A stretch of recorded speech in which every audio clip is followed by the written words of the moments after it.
Magandang araw po mga kalods at welcome back po dito sa channel natin. So it's nice to be back na naman po dito sa lungga natin na palagi natin nag-i-install po tayo ng mga ilaw dati. So kung makikita nyo sa likod, marami na pong butas yung wall na ginagamit natin. So ang pag-uusapan natin mga lods ay balik po tayo. Medyo namimiss ko na pong mag-install sa ilaw. Pero take note mga lods, kasi hindi po 220 ang gagamitin natin, kundi 12 volts battery po kung paano ba mag-i-install ng ilaw sa bahay. So ito na po mga lods ang diagram natin, pero may reflection po dito sa ilaw. So kailangan nating lalagyan na lang natin ng ibang papel. So ito mo lang na lang ang ipapalit muna natin mga lods. Ayan. So importante po ang diagram natin. So, dito tayo mag-umpisa sa diagram. So, makikita ba? So, ito po, makikita nyo, naka-negative at saka positive ang gamit. Naka-12 volts battery po gamit natin. Tapos, meron po tayong tatlong ilaw po na makikita. Tapos, meron tayong dalawang switch dito po na single type na switch. Surface type po ang gagamitin natin. So, para makita nyo po mga kalods kung anong klaseng pagbawiring natin ito sa bahay. So, pakita ko na lang po ang pinaka basic dito po sa pagwawiring natin mga lods. Pakita ko muna po itong basic natin. So, ito po, ipagpalagay natin na ito yung bahay na maliit lang na bahay. For demo purpose lang po sa paglalagay ng ilaw. Ito yung living room. Ito naman ang dining room. So, nakasama na natin ang kitchen po dito. Tatlo po ang ilaw na gagamitin. So, makikita naman. So, dito po sa tatlong ilaw, makikita mo rin doon sa diagram natin, tatlo po ang ilaw. Tapos ang design po natin, kapag magwa-wiring po kayo dito, dalawa pong klaseng wire ang pwede mo gamitin. Yung speaker wire o yung PDX wire. Kasi ang mga PDX wire, may kulay puti at saka itim. So yung pwede mo gawin yung negative, positive. Pero itong isa naman na wire na gagamitin natin dito, mga lods, is yung speaker wire. Kasi may black at red. So, pag nagwa-wiring ka dito sa bahay, mas maganda kung dito mo na lang sa center ipadaan. So, PDX wire o speaker wire para makatipid po kayo sa wire. Tapos, dito ipagpalagay natin, dito yung entrance door mo sa bahay. So, possible po talaga na ang switch dito mo ilalagay. Para pag madilim po, kung papasok ka sa gabi, mas madilim mo siyang switch on dito.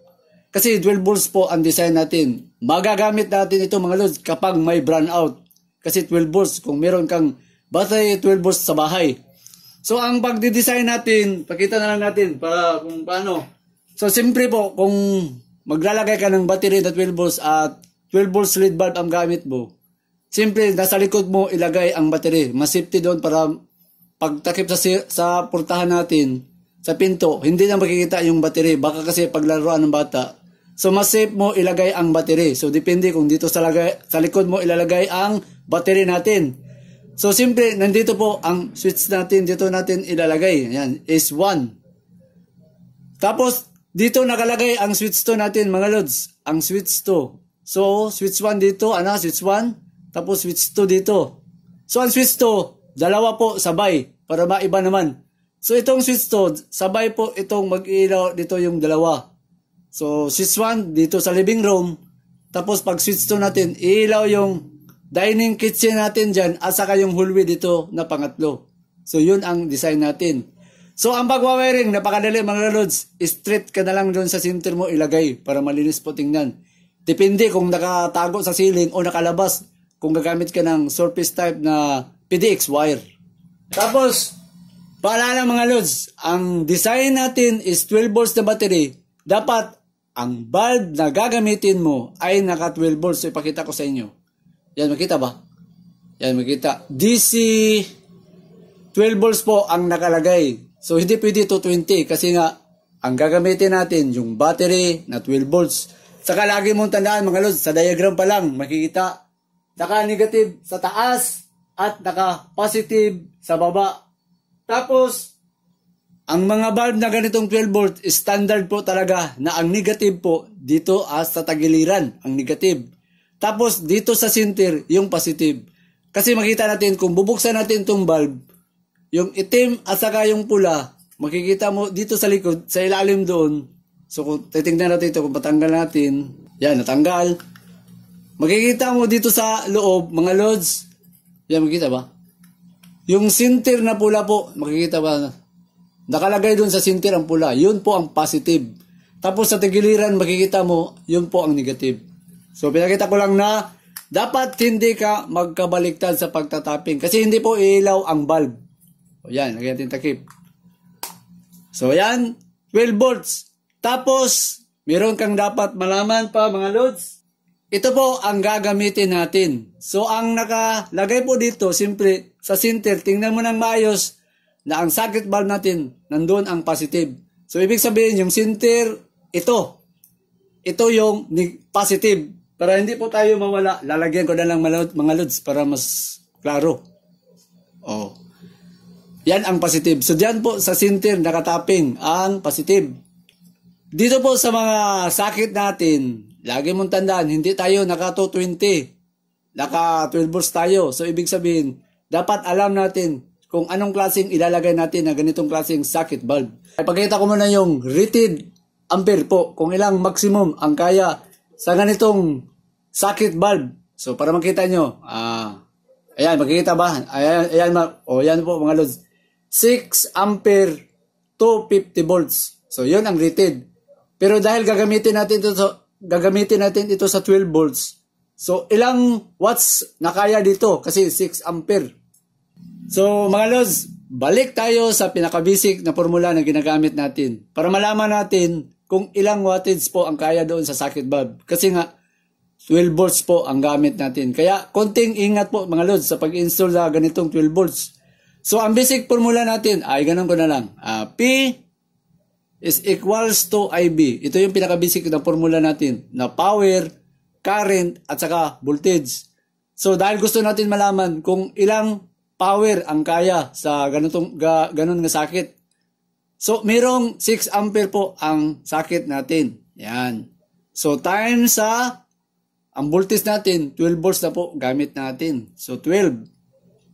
So, ang 6 times 12 natin, ang lalabas po ito ay 72. Ang kayang gamitin sa socket bulb natin. So, hindi tayo dapat lumagpas dito sa 72. Kasi masisira po mga lods. Masusunog yung socket natin. So, yan, makikita, 72. Tapos, yung switch na ginagamit natin. So, ang switch natin nakadesign pa rin doon sa 220. Pero ang rated pong nakalagay dito, makikita ba? Ayan, makikita. Palapit ko pa. Yan pong nakalagay is 10 ampere ang nakalagay. 250 volts. So, dito tayo. P is equals to IB. So, 10 ampere times volts, 12 volts. So, 120 watts po. So, ibig sabihin, yung switch na gagamitin natin, hindi tayo pwedeng maglampas sa 120. Kapag naglampas po tayo dito, masusunog po yun. Kasi 12 volts po ang design natin. So, ano pa ba ang idagdag natin? So, yun ang lagi mong tandaan. Kung mag-i-install ka po ka ng 12 volts sa gamit ang battery. Tapos, ang breaker. So, ang breaker, sumasabay po ang breaker na gagamitin sa wire. So, ibig sabihin, ito pakita ko na lang. So, ang breaker po natin, simple, iba rin ang breaker. Naka-DC po ang breaker. Yan, makita ba? Naka-DC at naka-positive dito, naka-negative. Tapos, naka-C20, ibig sabihin, naka-rated ito sa 20 ampere. Kapag 20 ampere ang breaker na ginamit mo, so walang katulad pa rin po ito sa house wiring na dapat naka-number 12 po na wire ang gagamitin mo dito mga lods sa pag-install. So, dapat naka-balance yun doon sa circuit breaker. Kasi pag maglampas po siya sa current na gamit, magtitrip po ang breaker. Kaysa ang sobrang liit na wire gamitin mo at mataas po ang rated dito, delikado po masunog ang wire na hindi pa nakatrip ang breaker, nasusunog pa ang wire. So, dahil C20 ito, dapat ang wire na gagamitin mo rin dyan, ipagpalagay natin na 20 ampere ang ginamit mo, naka number 12 po na AWG o kaya yung duplex wire. So, yan, makikita. So, balik natin ito. Okay. So, ang gagawin natin, susundin lang natin ang diagram na nakalagay mga lods. So, ang pag-wiring natin, yung sinabi natin, is speaker wire po ang gagamitin natin. So, naka-red at naka-black po. Importante yun kasi may polarization ang DC 12 volts na gamit. Yan. Sige natin ang allowance. Yung wire natin. Okay. Okay. So, makikita mo dito, naka-negative, positive. Sa taas yung negative, sa baba yung positive. Uunahin natin dito mga lods, yung unang bulb sa switch 1. So, simple gagamit po tayo ng socket bulb. Uunahin natin yung negative na tapping. Tapos, ang indicator, makikita naman, ito yung positive, ito yung negative. Yung negative unanahin natin na nakatapping ang una sa negative. So, ang socket bulb, dito natin itatapping sa walang marka na negative. So, ito yung wire, nakaitim yung wire natin. Yan, tapping na natin. So, itong itim na wire, nakatapping sa negative. So, ito, makikita mo, pula at saka itim. So, sa itim, negative. So, para mas makita nyo mga lods, ilalagay kong nakaganyan. Ganyan lang muna. Rektarin muna natin para makita nyo po ang pag-wiring natin. Negative, ang una nating nilagyan sa socket.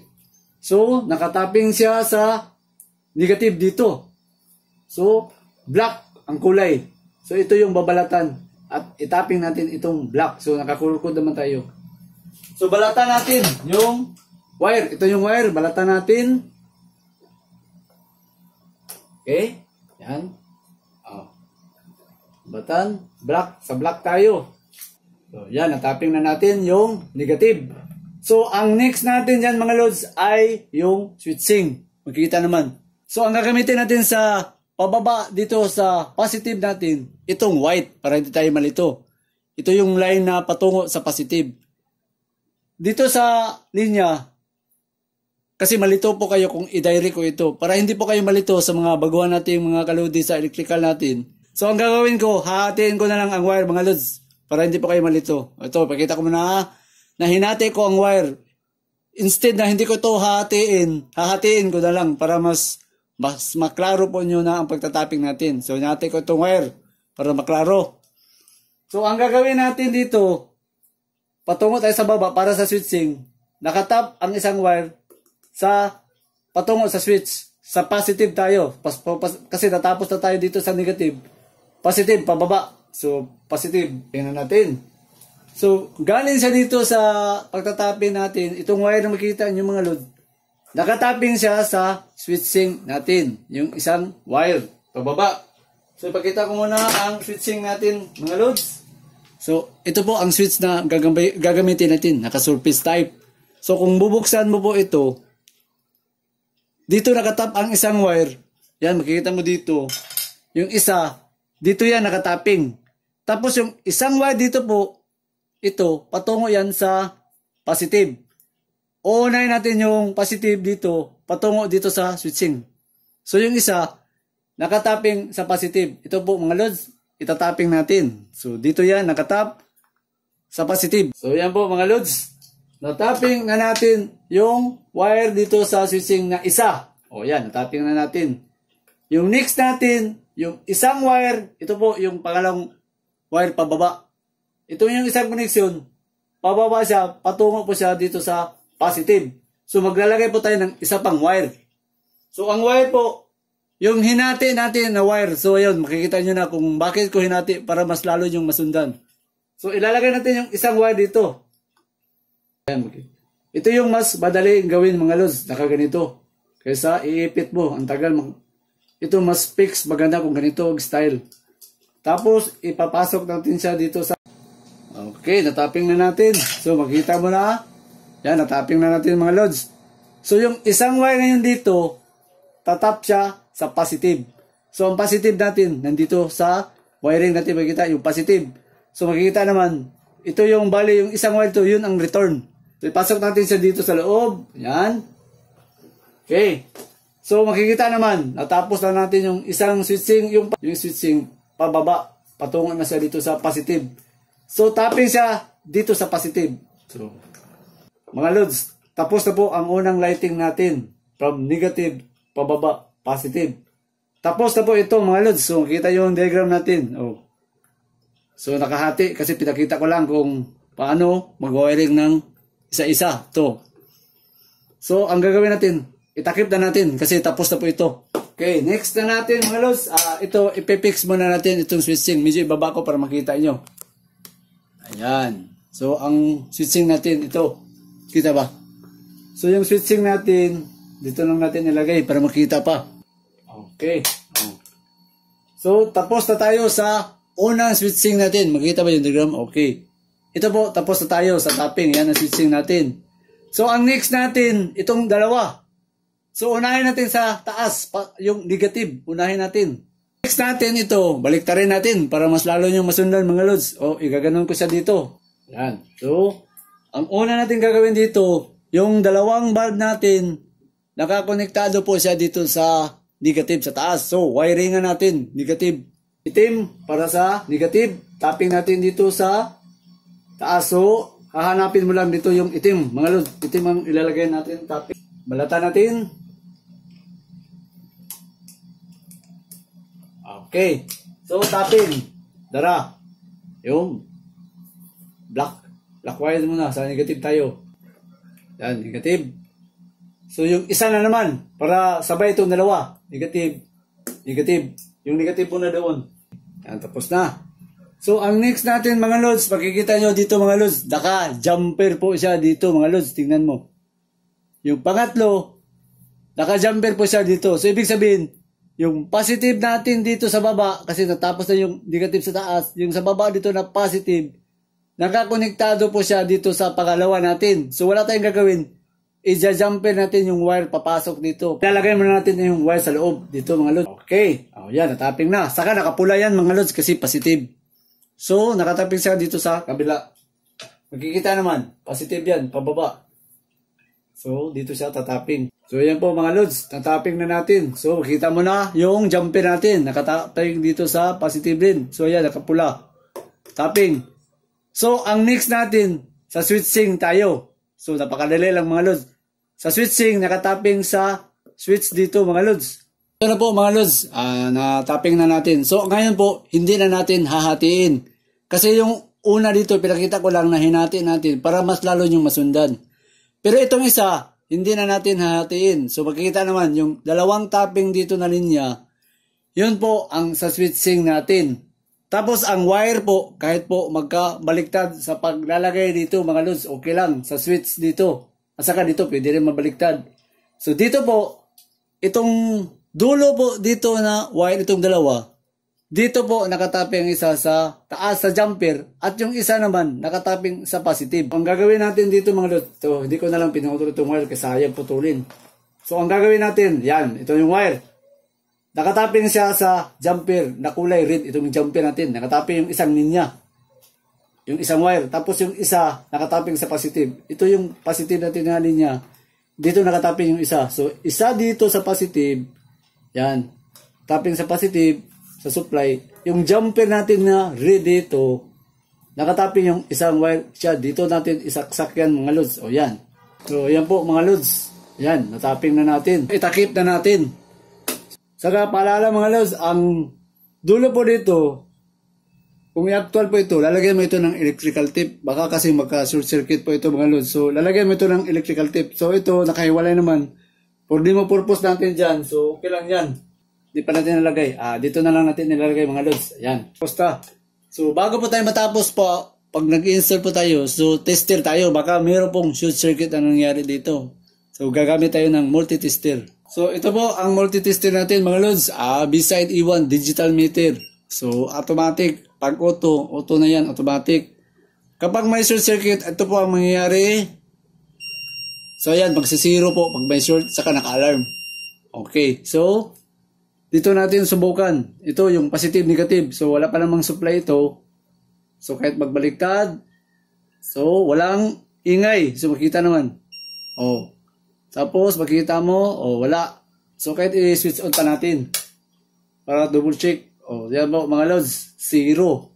Walang infinite po. Hindi siya zero. Ang zero, naka-short circuit. Yan, pag zero. Yan, makikita. Zero. Pero ito, naka-infinite po mga lods. So, safety tayo. Oh. So, ang next natin, dito na tayo, itatapping na natin sa breaker. Breaker po, laging tandaan, may polarity po ang breaker natin. Sundin mo lang yung positive at saka yung negative. Okay, tapping na. So, ang next natin mga lods, yung sa baba, pakita ko naman po sa inyo. Oh, yan. Makikita nyo. Ito po ang 12 volts battery na naka 100 AH po ang gamit dyan. So, tinanggal ko muna sa solar natin para for demo purpose. So, susundin mo lang na naka-positive, negative dito ang tapping. So, ilalagay na natin. Tapos, naka-off. Ang pagwawiring, pwede dito sa baba, pwede rin sa taas kasi reversible naman ang mga MCB na ginamit natin. So, ito po ang sa battery natin. Positive, negative. Susundin mo ang kulay, pula dito sa tagiliran, pula, itim doon. Po, mga lods, tapos na tayo sa pag-tapping natin. So, pwede natin subukan itong i-switch on. Yan, so gagamitan muna natin ng tester dito para kung mayroon bang 12 volts na papasok. So dito tayo sa multi-tester natin, digital. Okay. So susundin natin positive, negative. So 12.6, makikita ba? Yan mga lods. 12.6 po ang rated sa battery. So gagawin natin, lalagyan natin ng bulb. So ang ipinakita natin, ito yung living room. Tapos yung dining room at saka kitchen natin, pinagsabay natin yung sa diagram. So kapag i-switch on natin yung pangalawa, sabay itong dalawa. Tapos ito, nakasingle sa living room. So switch on natin. So kita naman diagram. Naka-switch 1, isang bulb, switch 2, dalawa, sabay. So switch on natin. Oo, yan po, milaw. Doon tayo sa dining room saka sa kitchen room. So yan, sabay po, dalawa. Yan, milaw. So switch off natin. So yan. So yan po. So, success tayo mga lods. Tapos, ito naman yung min sa breaker na ginagamit natin. Oh, yan. So, mga lods, bawat isa po dito. Yan. Oh, yan. 12 volts, 5 watts po. Naka 12 volts, 5 watts ang gamit natin. Oh, yan. Tapos, i-off natin. Oh. So, ito, napaka-importante po ito mga lods. Lalo na huwag may brownout. Magagamit mo ang battery kahit ganito na klase o hindi ka nag-solar. Pero, simple, pag malupat po ang battery mo, kailangan mo ng solar panel para maka-charge. Pero meron rin tayong gamit na pang easy charger. So, para makita nyo mga lods, kung sakaling malupat ang battery mo, gusto mong mag-solar panel, ilalagay ko po ang link. Pakiclick po diyan. Kung paano mag-charge sa battery, na solar ang gamit. Pero kung ang gusto mo na gamit ay yung Paxor, yung easy charging, meron po rin tayo mga lods para makatipid ka na hindi magastos. Ilalagay ko na lang kung paano mag-charge sa easy charger, yung smart. Yun ang maganda, nakasmart po ang battery charger natin sa easy. Ang advantage doon, kahit nakasaksak palagi, walang problema kasi meron po siyang tinatawag natin na high protection po sa high voltage disconnect. Meron po ang Paxor natin. So ngayon, may katanungan po talaga dito. Alam ko, unahan ko na po kayo mga lods. Sabihin natin, bawat isa is 5 watts po ito. Tapos, siyempre mag-add po ito 15 watts. So, ang tanong, kung gagamitan natin sa battery na ito ginamit sa baba na 100 AH, ilang oras? Kaya ba niya ang 15 watts? Ilang oras na kaya? So, i-compute natin mga lods para makita. Balik tayo sa pinaka-basic na formula natin. P is equals to IB. Ito na lang ang palagi yung tandaan mga lods. Napaka-importante po ito. Yun ang unang formula na palagi natin tandaan. So, ang sabi natin, ang battery natin ay mayroon tayong 100 AH. So, balik po tayo dito para review kasi marami nagtatanong dito kung ilan ang kaya. So, sa 100 AH po natin mga lods, ang battery natin is naka 100 AH po ang battery natin. So, sa 100 AH kasi nga 12 volts ang gamit natin, wala tayong gagawin dito mga lods. Kundi, i-times natin ito sa 12 volts na gamit. So, ang result po dito, makakuha po tayo ng 1,200 watts po ang kayang gamitin sa watts hour na po ito. Watts hour. Watts hour. So, ang mangyari po dito ngayon, kasi nga may sinasabi si battery na dapat kapag gagamitin mo ang battery, may tinatawag tayong DOG, yung Depth of Discharge, na dapat sa 12 volts lang gagamitin ang battery. Pag umabot na po sa 12 volts, huwag mo nang gamitin. Kasi masisira na po ang battery. Mababawas po ang cycle use. So, ibig sabihin doon, 50% po ang mababawas kasi 12 volts lang naman. 12 volts lang ang pinakamababa na gamitin mo para hindi po masira ang battery. So, ang mangyari po, 600 watts na lang talaga ang magagamit mo dito. 600 watts hour. Oh, yan. Ngayon, ito pag naka full charge po ang battery. So, ang purpose dito na para 600 watts lang ang gamit mo, ang cycle use po sa battery para umabot sa 5 years to 10 years. Pero itong gamit natin, naka-gel type battery po tayo mga lods. So, sa bawat 100 Ah po na battery, ay may kapasidad po na 600 watts ang pwede mong magamit. Dahil nga, gumamit lang tayo ng, ito, ipagpalagay natin na 3 bulb ang ginamit mo sa bahay na bawat isa 5 watts. So, mayroong 15 watts. So, wala kang gagawin mga lods, i-divide mo lang ang 15 watts na ginamit mo na bulb, watts. So, cancel ang watts dito, i-divide mo ang 600, divide 15. So, calculate muna ko dito. 40 hours po ang magagamit mo. So, isipin mo, lagpas ka sa 24 hours. Kung 15 watts ang gagamitin mo. O yan po, pinaka-basic na yan mga lods. So, kaya pong gamitin. So, kahit pa mag-58 ka, at bulb na ganito, na tatlo lang na 15 watts. So, kayo na po ang mag-divide mga lods. Ganun lang kasimple. Ito, naka-gel type. Mas tataas pa ito mga lods kung maka-LiPo4 o mga lithium ion. Kasi ang mga depth of discharge sa mga lithium ion kasi na LiPo4 is nasa 80%. Ito, 50%. So, mas lalong bumaba. Sa 600 na lang ang magamit. Sa mga lithium LiPo4, aabot sa mostly mga 960 watts yun. So, yun ang advantage. Tapos, matagal masira po ang mga LiPo4. Aabot ng 10 years. Dito sa mga gel type, 5 years. Kung maganda pag hawak mo sa battery mo, 5 years.